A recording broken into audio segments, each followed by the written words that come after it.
സക്കറിയാസിൻ്റെ വീട്ടിലെത്തുന്നു. 1944 April 1. ഞാനിപ്പോൾ ഒരു പർവ്വത പ്രദേശത്താണ്. വളരെ ഉയർന്ന പർവ്വതനിരകളല്ല, എന്നാൽ ചെറിയ കുന്നുകളുമല്ല. നമ്മുടെ ആപ്പിനൈൻ പർവ്വതത്തിലുള്ള ടാസ്കേനിയയും ഉംബ്രിയയും പോലെ പർവ്വത ശിഖരങ്ങളും അരുവികളുമുള്ള സ്ഥലം. സസ്യലതാദികൾ ഇടതൂർന്ന് വളരുന്നു. ശുദ്ധമായ ജലം ധാരാളമുണ്ട്. മേച്ചിൽ സ്ഥലങ്ങൾ നല്ല പച്ച നിറത്തിൽ മനോഹരമായിരിക്കുന്നു. ഫലവൃക്ഷങ്ങളിലെല്ലാം കായ് പിടിച്ചിട്ടുണ്ട്. ആപ്പിൾ, അത്തിമരങ്ങൾ ഇവ തോട്ടങ്ങളിലും മുന്തിരിച്ചെടികൾ വീടുകൾക്കു സമീപവുമാണുള്ളത്. വസന്തകാലമാണെന്ന് തോന്നുന്നു. മുന്തിരിക്കായകൾ സാമാന്യം വലുതായിട്ടുണ്ട്. ആപ്പിൾ മരങ്ങൾ പൂവിട്ട് നിറഞ്ഞു നിൽക്കുന്നു. അത്തിമരക്കൊമ്പുകളിൽ ആദ്യ ഫലങ്ങൾ രൂപപ്പെട്ടു വരുന്നത് കാണാം.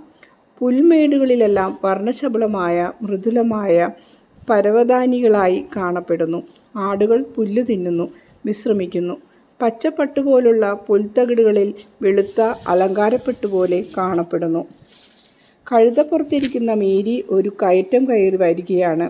വഴി സാമാന്യം നല്ലത് തന്നെ. ആ പ്രദേശത്തെ വളരെ പ്രധാന റോഡാണെന്ന് തോന്നുന്നു.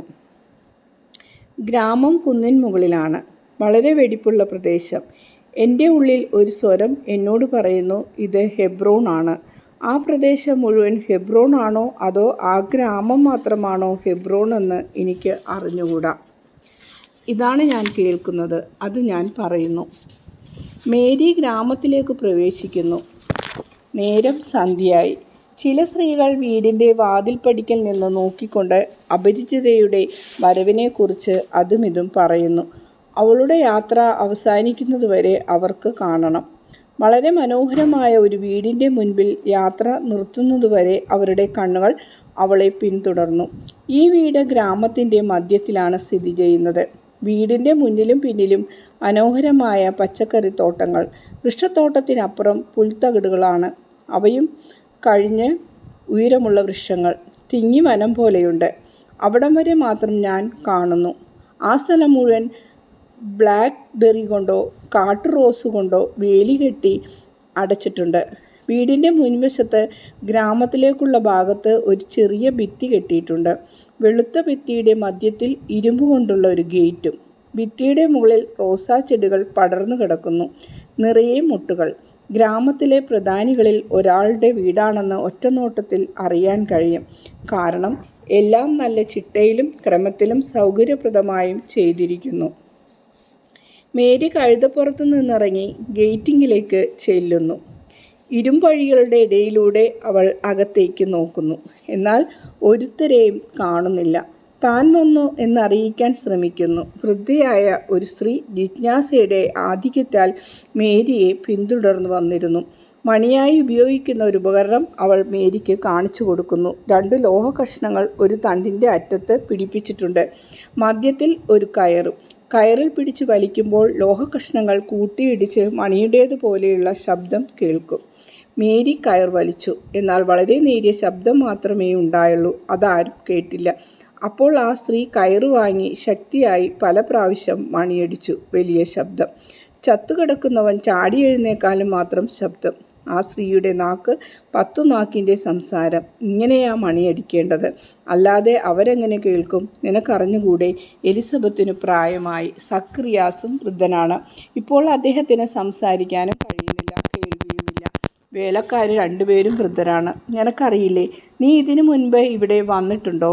നിനക്ക് സക്കറിയാസിനെ അറിഞ്ഞുകൂടെ? നീ സക്കറിയാസിൻ്റെ ആരാ? വൃദ്ധനായൊരു ചെറിയ മനുഷ്യൻ ഓടിക്കിതച്ചു വരുന്നു. വാർത്തകളുടെയും ചോദ്യങ്ങളുടെയും ശരവർഷത്തിൽ നിന്ന് അയാൾ മേരിയെ രക്ഷിച്ചു. അയാൾ തോട്ടക്കാരനോ കൃഷിക്കാരനോ ആയിരിക്കണം. കാരണം ഒരു കൈയിൽ തൂമ്പ പിടിച്ചിട്ടുണ്ട്, ബെൽറ്റിൽ ഒരു വാക്കത്തി തൂക്കിയിട്ടുണ്ട്. അയാൾ ഗേറ്റ് തുറക്കുന്നു. മേരി വൃദ്ധയായ സ്ത്രീക്ക് നന്ദി പറഞ്ഞുകൊണ്ട് അകത്തേക്ക് കടക്കുന്നു. അവളുടെ ചോദ്യത്തിന് ഉത്തരം കൊടുക്കുന്നില്ല. ജിജ്ഞാസുവായ വൃദ്ധക്ക് എന്തൊരു നിരാശ! അകത്ത് കടന്ന ഉടനെ മേരി പറയുന്നു, ഞാൻ നസ്രസിലെ യോവാക്കിമിൻ്റെയും അന്നയുടെയും പുത്രിയായ മേരിയാണ്, നിങ്ങളുടെ യജമാനൻ്റെ പിതൃ സഹോദരപുത്രി. ആ മനുഷ്യൻ തലകുനിച്ച് അഭിവാദനം ചെയ്ത ശേഷം ഉച്ചത്തിൽ വിളിക്കുന്നു, സാറ, സാറ. അയാൾ വീണ്ടും ഗേറ്റ് തുറന്ന് കഴുതയെ അകത്തു കയറ്റുന്നു. ആ സ്ത്രീയിൽ നിന്നും രക്ഷപ്പെടാൻ വേണ്ടി മേരി വേഗം അകത്തു കയറി. തോട്ടക്കാരൻ അതുപോലെ തന്നെ വേഗത്തിൽ വായാടിക്കെതിരെ ഗേറ്റ് അടക്കുകയും ചെയ്തു. കഴുതയെ നടത്തിക്കൊണ്ട് അയാൾ അത്ഭുതത്തോടെ പറയുന്നു, ഓ, എത്ര വലിയ വ്യത്യാസം! ഈ ഭവനത്തിന് ബന്ധിയായിരുന്നവൾക്ക് ദൈവം ഒരു കുഞ്ഞിനെ നൽകിയിരിക്കുന്നു. അത്യുന്നതനായ ദൈവം സ്തുതിക്കപ്പെടട്ടെ. എന്നാൽ 7 മാസം മുൻപ് സക്രിയാസ് ഊമനായി. ജെറുസലത്തിൽ നിന്ന് വന്നും ഇപ്പോൾ ആംഗ്യം കാണിച്ചും എഴുതിയുമാണ് എന്തെങ്കിലും അറിയിക്കുന്നത്. ഒരുപക്ഷെ നിങ്ങൾക്കറിയുമായിരിക്കും, എൻ്റെ സ്വാമിനി ഈ സന്തോഷം നിങ്ങളുമായി പങ്കുവെക്കുവാൻ വളരെ ആഗ്രഹിച്ചിരിക്കുകയാണ്. ഈ ബദ്ധപ്പാടും അവർ എപ്പോഴും സാറയോട് പറയും. കൊച്ചുമേരി എൻ്റെ കൂടെ ഉണ്ടായിരുന്നുവെങ്കിൽ എത്ര നന്നായിരുന്നു. അവൾ ദേവാലയത്തിലായിരുന്നെങ്കിൽ എന്ന് ഞാൻ ആശിക്കുന്നു. അങ്ങനെ എനിക്ക് സക്രിയാസിനെ അയച്ച് അവളെ ഇവിടെ കൂട്ടിക്കൊണ്ടുവരാമായിരുന്നു. എന്നാൽ നസ്രസിലെ ജോസഫിനെ വിവാഹം ചെയ്ത് ജീവിക്കുവാനാണ് കർത്താവ് അവളോട് ആവശ്യപ്പെട്ടിരിക്കുന്നത്. എൻ്റെ വേദനകളിൽ എന്നെ ആശ്വസിപ്പിക്കാനും ദൈവത്തോട് പ്രാർത്ഥിക്കാൻ എന്നെ സഹായിക്കാനും കഴിയുന്നത് അവൾക്ക് മാത്രമാണ്. കാരണം അവൾ അത്ര നല്ലവളാണ്. അവിടെ ദേവാലയത്തിൽ അവളില്ലാത്തതിൻ്റെ വിഷമം എല്ലാവർക്കുമുണ്ട്. ദൈവം നൽകിയ ശിശുവിനെ പ്രതി നന്ദി പറയുവാൻ സക്രിയാസും ഞാനും കൂടെ തിരുനാളിന് പോയിരുന്നു. അപ്പോൾ അവളുടെ അധ്യാപികമാർ പറയുകയാണ്, മേരിയുടെ സ്വരം ഈ ദേവാലയത്തിൽ ഇപ്പോൾ കേൾക്കാത്തതുകൊണ്ട് മഹബത്തിൻ്റെ കെരൂബ് ഇവിടെ ഇല്ലാത്തതുപോലെ തോന്നുന്നു എന്ന്.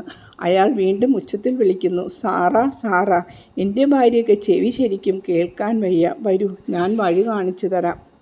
സാറായ്ക്ക് പകരം സാമാന്യം വൃദ്ധയായ ഒരു സ്ത്രീ വീടിൻ്റെ ഒരു വശത്തുള്ള ഗോണിപ്പടികളുടെ മുകളിൽ പ്രത്യക്ഷയാകുന്നു. അവളുടെ മുഖം ആകെ ചുളിവുകൾ ഉള്ളതും മുടി നല്ലതുപോലെ നരച്ചതുമാണ്. കൺപീലികളും പുരുകവും കറുപ്പായതുകൊണ്ട് അവളുടെ മുടിക്ക് നേരത്തെ വളരെ കറുപ്പ് നിറമായിരുന്നു എന്നു കരുതാം. മുഖത്തിൻ്റെ നിറം കണ്ടിട്ട് അവൾ ഇരുണ്ട നിറക്കാരിയായിരുന്നു എന്നും അനുമാനിക്കാം. അവൾ ഗർഭിണിയാണെന്നുള്ളത് വളരെ പ്രകടമാണ്. അവൾ ധരിച്ചിരിക്കുന്ന വസ്ത്രം വളരെ വിസ്താരമുള്ളതും അയഞ്ഞതുമാണെങ്കിലും പ്രായാധിക്യവും ഗർഭസ്ഥിതിയും തമ്മിലുള്ള പൊരുത്തക്കേട് വളരെ വ്യക്തമാണ്. അവൾ കൈകൊണ്ട് പുരികം മറച്ചു പിടിച്ചു താഴേക്ക് നോക്കുന്നു. മേരിയെ മനസ്സിലായപ്പോൾ കൈകൾ രണ്ടും ആകാശത്തിലേക്ക് ഉയർത്തി അത്ഭുതത്തോടെ ഓ എന്ന് പറഞ്ഞ് മേരിയുടെ അടുത്തേക്ക് വേഗം ഇറങ്ങി വരുന്നു. മേരി ഓടി കോവണിയുടെ ചുവട്ടിലെത്തുന്നു. ഒപ്പം എലിസബത്തും. മേരി എലിസബത്തിനെ ആശ്ലേഷിക്കുന്നു. എലിസബത്ത് മേരിയെ കണ്ട സന്തോഷാധിക്യത്താൽ കരയുന്നു. ഒരു നിമിഷത്തേക്ക് അങ്ങനെ നിന്ന ശേഷം എലിസബത്ത് മേരിയിൽ നിന്നും വിട്ടുനിന്നു. അത്ഭുതത്തോടെ സന്തോഷവും സങ്കടവും കലർന്ന ശബ്ദത്തിൽ ഹായ് എന്ന് പറഞ്ഞുകൊണ്ട് അവൾ സ്വന്തം കരങ്ങൾ അവളുടെ വികസിച്ചു വലുതായ ഉദരത്തിന്മേൽ വയ്ക്കുന്നു. അവൾ മുഖം കുനിച്ച് നിൽക്കുകയും വിളറുകയും വിവരണയാവുകയും ചെയ്യുന്നു. സുഖമില്ലാത്തതുപോലെ ആടി ചരിഞ്ഞു വീഴാൻ തുടങ്ങുന്നു. മേരിയും വേലക്കാരിയും ചേർന്ന് അവളെ താങ്ങുകയാണ്. എന്നാൽ ഒരു നിമിഷ നേരത്തേക്ക് അവൾ ചിന്തകളെ ഏകാഗ്രമാക്കി അവളുടെ മുഖമുയർത്തി നോക്കുന്നു. മുഖം ഇപ്പോൾ വളരെ പ്രകാശമാനമായി. പ്രായം വളരെ കുറഞ്ഞതുപോലെയാണിപ്പോൾ. ഒരു ദൈവദൂതനെ കണ്ടാലെന്ന പോലെയുള്ള വണക്കത്തോടു കൂടി അവൾ മേരിയെ നോക്കുന്നു. വളരെ താഴ്ന്നു വണങ്ങിക്കൊണ്ട് അവൾ പറയുന്നു, നീ എല്ലാ സ്ത്രീകളിലും വെച്ച് അനുഗ്രഹീതയാണ്.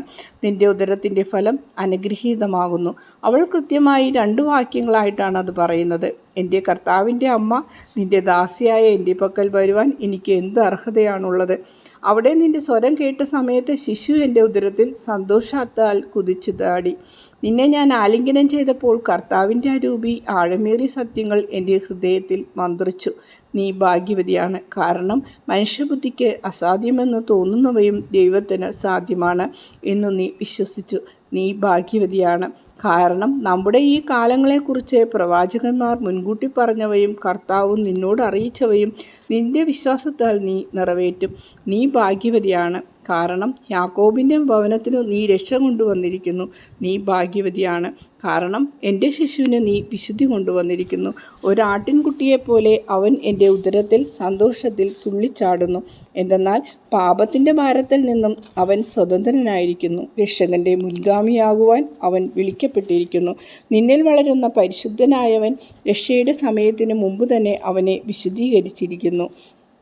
മേരിയുടെ കണ്ണുകളിൽ നിന്നും തിളങ്ങുന്ന മുത്തുകൾ പോലെ 2 തുള്ളി കണ്ണുനീർ ഒഴുകി പുഞ്ചിരിക്കുന്ന അവളുടെ അധരങ്ങളിലേക്ക് വീഴുന്നു. മുഖവും കൈകളും സ്വർഗത്തിലേക്ക് ഉയർത്തി ഈശോ സ്വീകരിക്കുന്ന രീതി. അവൾ വിളിച്ചു പറയുന്നു, എൻ്റെ ആത്മാവ് കർത്താവിൻ്റെ മഹത്വത്തെ ഏറ്റുപറയുന്നു. ആ ഗീതം നമുക്ക് ലഭിച്ചിട്ടുള്ള വിധത്തിൽ തന്നെ അവൾ പാടുന്നു. അവസാനം തൻ്റെ ദാസനായ ഇസ്രയേലിൻ്റെ സഹായത്തിനായി അവൻ വന്നു എന്ന് ഭാഗം പാടുമ്പോൾ അവൾ കൈകൾ നെഞ്ചത്ത് വെച്ച് മുട്ടുകുത്തി താണുകുമ്പിട്ട് ദൈവത്തെ ആരാധിക്കുന്നു.